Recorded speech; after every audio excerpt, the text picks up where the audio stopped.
डाळ म्हणा किंवा वरण म्हणा, तुरीच्या डाळीचं असू दे किंवा मूग डाळीचं असू दे, आपण सगळे बनवतोच. पण या पद्धतीचं वरण तुम्ही कधी बनवलं आहे का? किंवा या पद्धतीची डाळ कधी बनवली आहे का? मी 4 प्रकारच्या डाळी घेतलेल्या आहेत.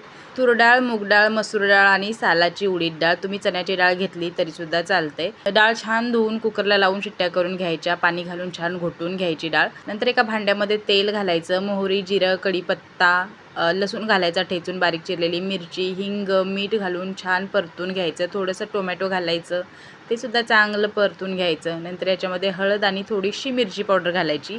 मिरची आणि मिरची पावडर यांचं प्रमाण तुम्ही तुमच्या बेतानं बघा, कमी जास्त. नंतर घोटून घेतलेली डाळ याच्यामध्ये घालायची आणि छान मिक्स करून घ्यायचं. सगळ्यात शेवटी कोथिंबीर घालायची. मस्त एक उकळी आणून द्यायची आणि या डाळीचा वास असा घमघमाट घरभर सुटतो ना, की काय विचारूच नका. गरम गरम भातासोबत गरम गरम ही डाळ एक नंबर लागते. नक्की ट्राय करून बघा. सबस्क्राईब करा आणि इंस्टा फेसबुकला फॉलो करा बरं का.